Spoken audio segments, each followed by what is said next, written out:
জয় হিন্দ বন্ধুরা, তোমাদের প্রত্যেককে ওয়েলকাম বাংলা শিক্ষাশ্রম সাই একাডেমি লার্নিং প্ল্যাটফর্মে। তো ক্লাসটা শুরু করার আগে তোমাদের আমি বলবো, বাইরে থেকে কিছু শব্দ আসতেছে, তো সেই শব্দগুলোকে তোমরা ইগনোর করবে, কারণ এই মুহূর্তে বাইরের শব্দগুলোর দিকে মনোযোগ দেবে না, শুধুমাত্র আমাদের কথাগুলোর দিকে মনোযোগ দেবে, কারণ সামনে তোমাদের পরীক্ষা। এর থেকে কোনো বড় কথা হয় না, ঠিক আছে? তো তোমরা দেখতে পাচ্ছ আজকে আমাদের যে ক্লাস সেটা হচ্ছে তোমাদের ডাব্লিউবি এসএসসি এসএলএসটি হিস্ট্রি থেকে তোমাদের কিন্তু 60 কোশ্চেন, যেটা পর্ব আমাদের 04 SSC SLST history top 60 question and answer part 4 Sai academy তত্ত্বাবধানে ক্লাসটা হয়।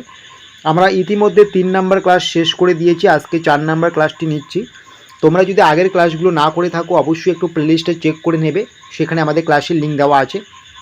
এছাড়া তোমাদের জন্য আমাদের যে একটি হোয়াটসঅ্যাপ গ্রুপ রয়েছে সেখানে তোমরা যুক্ত হতে পারো, ভিডিও ডেসক্রিপশন বক্সে আমরা লিঙ্ক দিয়েছি, এবং ভিডিও ডেসক্রিপশন বক্সে আমাদের বুক স্টোরের লিঙ্ক দেওয়া আছে।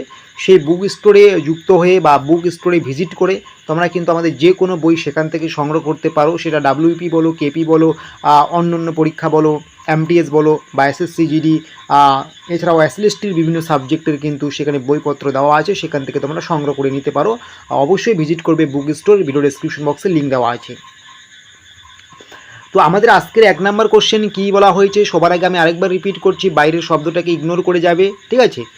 হরপ্পা সভ্যতা কোন নদীর তীরে গড়ে উঠেছিল? VVI question, very very important, অনেক পরীক্ষায় এসেছে। হরপ্পা সভ্যতা কোন নদীর তীরে গড়ে উঠেছিল? এই হরপ্পা সভ্যতা কিন্তু রাভি নদীর তীরে গড়ে উঠেছিল। রাভি নদীটি সিন্ধু নদের একটি উপনদী, এটাও একটা মাথায় রাখবে, এখানে একটা গুরুত্বপূর্ণ পয়েন্ট বেরিয়ে আসলো। রাভি নদীটি সিন্ধু নদের একটি উপনদী। হরপ্পা শহরটি এই নদীর পুরনো খাতে অবস্থিত, অর্থাৎ রাভি নদীর পুরনো খাতে হরপ্পা সভ্যতাটি গড়ে উঠেছে বা শহরটি গড়ে উঠেছে, যা বর্তমানের পাকিস্তানের পাঞ্জাব প্রদেশের সাইওয়াল জেলায় অবস্থিত। এটা কিন্তু মাথায় রাখবি। নেক্সট কোশ্চেন, মৌর্য সাম্রাজ্যের প্রতিষ্ঠাতাকে? VVI question, Chandragupta Maurya, right answer. তোমাদের নেক্সট কোশ্চেন কি বলা হয়েছে, যে কলিঙ্গ যুদ্ধ কবে হয়েছিল? কলিঙ্গ যুদ্ধ খ্রিস্টপূর্ব 261 সালে হয়েছে।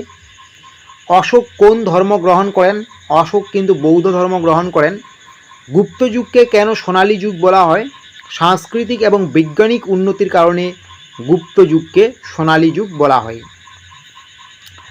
নেক্সট কোশ্চেন তোমাদের 6 নাম্বার কোশ্চেন, তোমাদের রাস্ত্রঙ্গনী কে রচনা করেন?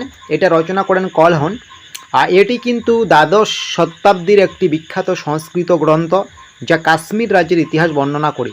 অর্থাৎ রাস্ত্রঙ্গিনী কিন্তু কাশ্মীর রাজ্যের ইতিহাস বর্ণনা করেন এবং এটি লেখেন বা রচনা করেন কলহন। মোহাম্মদ ঘড়ি কবে ভারত আক্রমণ করেন? মোহাম্মদ ঘড়ি 1175 খ্রিস্টাব্দে ভারত আক্রমণ করেন। দিল্লি সালতানতের প্রথম সুলতান কে ছিলেন? কুতুবউদ্দিন আইবক। নেক্সট কোশ্চেন, তুগলক বংশের প্রতিষ্ঠাতা কে ছিলেন? গিয়াসউদ্দিন তুগলক। তোমাদের পরবর্তী কোশ্চেনে বলা হয়েছে, মোহাম্মদ বিন তুগলকের রাজধানী স্থানান্তর কোথা থেকে কোথায় হয়? দিল্লি থেকে দৌলতাবাদে স্থানান্তর হয়। তো ক্লাসটা কন্টিনিউ করার আগে আমি বলবো, তোমরা যারা এবার হিস্ট্রি এসএলএসটি পরীক্ষা দেবে, তোমাদের জন্য কিন্তু একটা ব্যাচ নিয়ে এসেছি আমরা, লাস্ট মিনিট যে ব্যাচ, ঠিক আছে? তোমাদের ফুল ব্যাচের প্রাইস রাখা হয়েছে অনলি 99 রুপিস। যদি তুমি এই 99 রুপিস দিয়ে ব্যাচটি নিয়ে নাও, সেখানে তুমি এসএলএসটির সমস্ত নোটসপত্র পাবে, সমস্ত মক টেস্ট পাবে, আগে যে মক টেস্টগুলো দেওয়া হয়েছে সেগুলো তুমি পেয়ে যাবে, ঠিক আছে? এমনকি লাস্ট মিনিট সাজেশন যে বুকগুলো বের হয়েছে আমাদের ইউরোপের ইতিহাস, ভারতের ইতিহাস, যেমন বইগুলো এখানে আমি দেখিয়ে দিচ্ছি, এই যে বইগুলো, এই বইগুলো ইউরোপের ইতিহাস দেখতে পাচ্ছ এবং লাস্ট মিনিট সাজেশন বুকস দেখতে পাচ্ছ।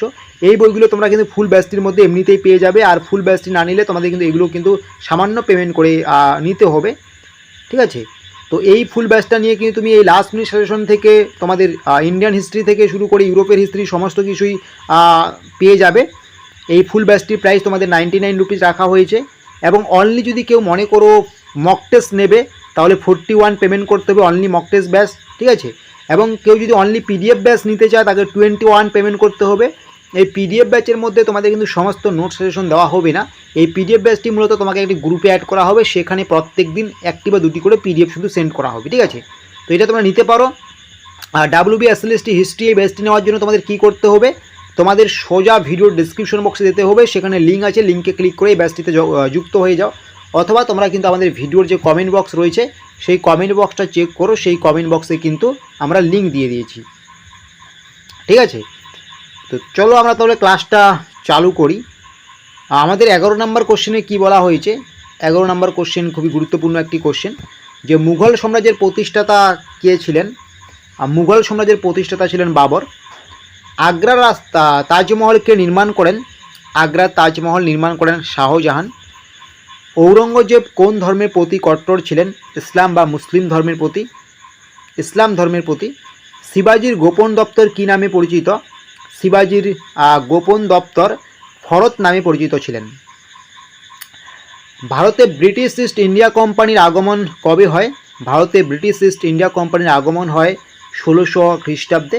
মূলত বাণিজ্য করার উদ্দেশ্যে তাদের এই আগমন ঘটে। পলাশির যুদ্ধ কবে হয়েছিল, 1757 সালে পলাশির যুদ্ধ হয়েছিল। পলাশির যুদ্ধে বাংলার নবাব কে ছিলেন, পলাশির যুদ্ধে বাংলার নবাব ছিলেন সিরাজউদ্দৌলা। ইংরেজদের বিরুদ্ধে প্রথম সিপাহী বিদ্রোহ কবে হয়, ইংরেজদের বিরুদ্ধে প্রথম সিপাহী বিদ্রোহ হয় 1857 সালে। ইংরেজদের বিরুদ্ধে প্রথম সিপাহী বিদ্রোহ সংগঠিত হয় 1857 সালে। একে 1857 সালের বিদ্রোহ বা সিপাহী বিদ্রোহ বলা হয়। এটি ছিল ব্রিটিশ ইন্ডিয়া কোম্পানি শাসনের বিরুদ্ধে ভারতীয় সিপাহীদের একটি বড় আকারের বিদ্রোহ। ঠিক আছে। ফরাসি বিপ্লব কবে ঘটে, ফরাসি বিপ্লব কিন্তু 1789 খ্রিস্টাব্দে ঘটে। নেক্সট কোশ্চেন তোমাদের কি বলা হয়েছে, ফরাসি বিপ্লবের মূল স্লোগান কী ছিল, ফরাসি বিপ্লবের মূল স্লোগান ছিল স্বাধীনতা, সাম্য এবং ভ্রাতৃত্ব। পরবর্তী কোশ্চেন আমরা দেখে নেব কি বলা হয়েছে, ফরাসি বিপ্লবের সময় রাজা কে ছিলেন, ফরাসি বিপ্লবের সময় রাজা ছিলেন ষোড়শ লুই। নেপোলিয়ন কোন দেশের শাসক ছিলেন, ফ্রান্সের শাসক ছিলেন। নেপোলিয়ন পরাজিত হন কোন যুদ্ধে, নেপোলিয়ন পরাজিত হয় ওয়াটারলুর যুদ্ধে, ওয়াটারলুর যুদ্ধে 1815 খ্রিস্টাব্দে। শিল্প বিপ্লব কোথায় শুরু হয়, ইংল্যান্ডে শুরু হয়, তবে 18 শতকের মাঝামাঝি থেকে শুরু করে 19 শতকের মাঝামাঝি পর্যন্ত এই সময়ে ইউরোপ এবং আমেরিকাতেও কিন্তু শিল্প বিপ্লবের বিস্তার ঘটে। তোমাদের নেক্সট কোশ্চেন বলা হয়েছে বাষ্প ইঞ্জিন, যেটা বাষ্প ইঞ্জিন থেকে তোমাদের কোশ্চেন, জেমস ওয়াট কি আবিষ্কার করেন বা বাষ্প ইঞ্জিন কি আবিষ্কার করেন, জেমস ওয়াট। জেমস ওয়াট কি আবিষ্কার করেন, তিনি কিন্তু বাষ্প ইঞ্জিন আবিষ্কার করেন। 1857 সালের বিপ্লবের অপর নাম কি, 1857 সালের বিপ্লবের অপর নাম কি, 1857 সালের বিপ্লবের তোমাদের অপর নাম হচ্ছে প্রথম স্বাধীনতা সংগ্রাম, প্রথম স্বাধীনতা সংগ্রাম। ঠিক আছে। তোমাদের নেক্সট কোশ্চেন কি বলা হয়েছে আমরা দেখে নেব। নেক্সট কোশ্চেন তোমাদের কি বলা হয়েছে, তোমাদের নেক্সট কোশ্চেন বলা হয়েছে রানী লক্ষ্মীবাঈ কোন রাজ্যের সঙ্গে যুক্ত ছিলেন, রানী লক্ষ্মীবাঈ ঝাঁসি রাজ্যের সঙ্গে যুক্ত ছিলেন। ভারতের জাতীয় কংগ্রেস প্রতিষ্ঠিত হয় কবে, ভারতের জাতীয় কংগ্রেস প্রতিষ্ঠিত হয় 1885 খ্রিস্টাব্দে। ভিভিআই কোশ্চেন, খুবই গুরুত্বপূর্ণ একটি কোশ্চেন। নেক্সট কোশ্চেন তোমাদের কি বলা হয়েছে, ভারতের প্রথম গভর্নর জেনারেল কে ছিলেন, ভারতের প্রথম গভর্নর জেনারেল ছিলেন কিন্তু লর্ড উইলিয়াম বেন্টিংস, এটাও ভিভিআই একটি কোশ্চেন। আর এখানে বলা হয়েছে তোমাদের ভারতের গভর্নর জেনারেল ছিলেন লর্ড উইলিয়াম বেন্টিংস, তিনি কিন্তু 1835 সালে এই পদে নিযুক্ত হন। তারপরে তোমাদের নেক্সট কোশ্চেন কি বলা হয়েছে, ডিভাইড অ্যান্ড রুল নীতিকে প্রবর্তন করেন, ডিভাইড অ্যান্ড রুলস এই নীতি প্রবর্তন করেন লর্ড কার্জন। বঙ্গভঙ্গ কবে কার্যকর হয়, বঙ্গভঙ্গ কার্যকর হয় 1905 সালে। স্বরাজ শব্দটি প্রবর্তন কে করেন, বাল গঙ্গাধর তিলক। নেক্সট কোশ্চেন তোমাদের কি বলা হয়েছে, ভারতের জাতীয় সঙ্গীত জনগণ মন কে রচনা করেন, ভারতের জাতীয় সঙ্গীত জনগণ মন রচনা করেন বিশ্বকবি রবীন্দ্রনাথ ঠাকুর, এটা আমরা প্রত্যেকেই জানি। তারপরে তোমাদের নেক্সট কোশ্চেনে বলা হয়েছে চরমপন্থী ও নরমপন্থীদের মধ্যে বিভাজন হয় কবে, চরমপন্থী এবং নরমপন্থীদের মধ্যে বিভাজন হয় 1907 খ্রিস্টাব্দে। নেক্সট কোশ্চেন প্রথম বিশ্বযুদ্ধ শুরু হয় কবে, প্রথম বিশ্বযুদ্ধ শুরু হয় 1914 খ্রিস্টাব্দে। VVI question. তারপরের কোশ্চেন রেনেসাঁ শব্দের অর্থ কী, রেনেসাঁ শব্দের অর্থ হচ্ছে নবজাগরণ। তার আগে আমি আরেকবার একটা গুরুত্বপূর্ণ কথা বলছি, তোমরা ডেসক্রিপশন বক্সে চেক করে অবশ্যই কিন্তু আমাদের হোয়াটসঅ্যাপ গ্রুপ এবং টেলিগ্রামে যুক্ত হয়ে যাও। নেক্সট কোশ্চেন রেনেসাঁর সূচনা কোথায় হয়েছিল, রেনেসার সূচনা হয়েছিল ইতালিতে। মার্টিন লুথার কোন আন্দোলনের সঙ্গে যুক্ত ছিলেন? রিফরমেশন আন্দোলন অর্থাৎ ধর্ম সংস্কার আন্দোলনের সঙ্গে যুক্ত ছিলেন। প্রোটেস্ট্যান্ট ধর্ম কাদের দ্বারা প্রবর্তিত? এটি কিন্তু মার্টিন লুথার দ্বারা প্রবর্তিত। প্রথম প্রিন্টিং প্রেসকে আবিষ্কার করেন? প্রথম প্রিন্টিং প্রেস আবিষ্কার করেন জোহান সেন গুটেনবার্গ। ঠিক আছে, নেক্সট কোশ্চেন, রাওলাট অ্যাক্ট বা রাওলাট আইন কবে পাস হয়? 1919 সালের 19শে মার্চ কিন্তু প্রকাশিত হয়। সালটার পাশাপাশি তারিখটাও মনে রাখবে। তো তোমরা কিন্তু ইউরোপের ইতিহাসের এই বইটা নিতে পারো। এই বইটার প্রাইস অনলি 7 রুপিস রাখা হয়েছে। ভিডিও ডিসক্রিপশন বক্সে লিঙ্ক দেওয়া আছে, অথবা যে হোয়াটসঅ্যাপ নম্বর আছে সেই নম্বরে যোগাযোগ করে তোমরা কিন্তু ইউরোপের ইতিহাসের এই বইটা নিতে পারো। এখানে তোমাদের প্রায় কিন্তু 2000+ কোশ্চেন রয়েছে। তোমাদের নেক্সট কোশ্চেন বলা হয়েছে জালিয়ানওয়ালাবাগের হত্যাকাণ্ড কবে ঘটে? জালিয়ানওয়ালাবাগের হত্যাকাণ্ড ঘটে কিন্তু 13ই এপ্রিল 1919 খ্রিস্টাব্দে। মুসুলিনি কোন দেশে ফ্যাসিবাদ কায়েম করেন? মুসুলিনি কিন্তু ইতালিতে ফ্যাসিবাদ কায়েম করেন। হিটলার কোন দেশের নেতা ছিলেন? হিটলার জার্মানির নেতা ছিলেন। দ্বিতীয় বিশ্বযুদ্ধ শুরু হয় কবে? দ্বিতীয় বিশ্বযুদ্ধ শুরু হয় 1939 খ্রিস্টাব্দে। হিটলার নাৎসি পার্টির প্রতীক কী ছিল? হিটলারের নাৎসি পার্টির প্রতীক ছিল কিন্তু স্বস্তিকা চিহ্ন। হিরোশিমা ও নাগাসাকিতে পারমাণবিক বোমা ফেলা হয় কবে? হিরোশিমায় ফেলা হয় 6ই আগস্ট 1945 এবং নাগাসাকিতে ফেলা হয় 9ই আগস্ট 1945 সালে। নেক্সট কোশ্চেন তোমাদের কি বলা হয়েছে? ইউএনও অর্থাৎ জাতিসংঘ কবে গঠিত হয়? ইউনাইটেড নেশন অর্গানাইজেশন গঠিত হয় 1945 সালে।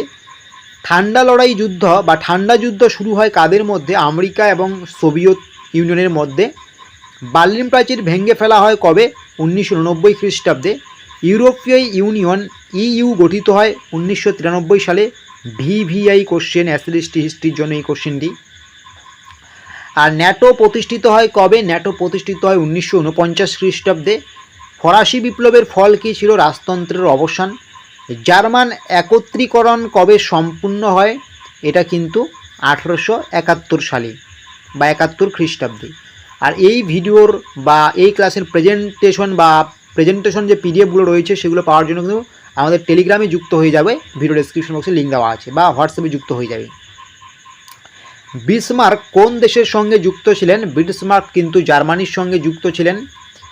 রুশ বিপ্লব কবে ঘটে? VVI question. রুশ বিপ্লব ঘটে 1917 খ্রিস্টাব্দে। রুশ বিপ্লবের নেতা কে ছিলেন? রুশ বিপ্লবের নেতা ছিলেন ভ্লাদিমির লেনিন ছিলেন রুশ বিপ্লবের নেতা। ইতালির একত্রীকরণের প্রধান নেতা কে ছিলেন? ইতালির একত্রীকরণের প্রধান নেতা ছিলেন কিন্তু গ্যারি বাল্ডি। নেক্সট কোশ্চেন, হিটলার আত্মহত্যা করেন কবে? হিটলার আত্মহত্যা করেন 30শে এপ্রিল 1945 সালে। হিটলার কবে আত্মহত্যা করেন? 30শে এপ্রিল 1945 সালে। মার্শাল প্ল্যানের উদ্দেশ্য কী ছিল? ইউরোপ পুনর্গঠন। তো আজকে আমরা কিন্তু 60 কোশ্চেন আলোচনা করে দিলাম আমাদের এসএলএসটি হিস্ট্রি ক্লাস 04-এ, এবং আগের ক্লাসগুলো না দেখলে তোমরা কিন্তু একটু প্লেলিস্টটা চেক করে নেবে। এবং এসএলএসটি যে লাস্ট মিনিট সাজেশন বুকটা রয়েছে তোমরা কিন্তু এই বইটা নিতে পারো। ভিডিও ডেসক্রিপশন বক্সে এর লিঙ্ক দেওয়া আছে। অথবা বইটা না নিয়ে তুমি কিন্তু ফুল ব্যাচটিও নিতে পারো। অনলি 99 রুপিস দিয়ে এই ফুল বইটি নিলে সমস্ত ব্যাচ মানে সমস্ত বুক সমস্ত মক টেস্ট কিন্তু ফ্রিতে পেয়ে যাবে। তো আমাদের সাথে যোগাযোগ করার জন্য যে নম্বর সেটা ডেসক্রিপশন বক্সে দেওয়া আছে, আমি তারপরে ওখানে একবার উল্লেখ করছি 7501559841। আই রিপিট, দেখতে পাচ্ছ 7501559841। এই নম্বরে যোগাযোগ করে কিন্তু এসএলএসটি হিস্ট্রির জন্য যে কোনো নোট সাজেশন পিডিএফ তোমরা সংগ্রহ করতে পারো, অথবা ভিডিও ডেসক্রিপশন বক্সে গিয়ে একটু চেক আউট করতে পারো।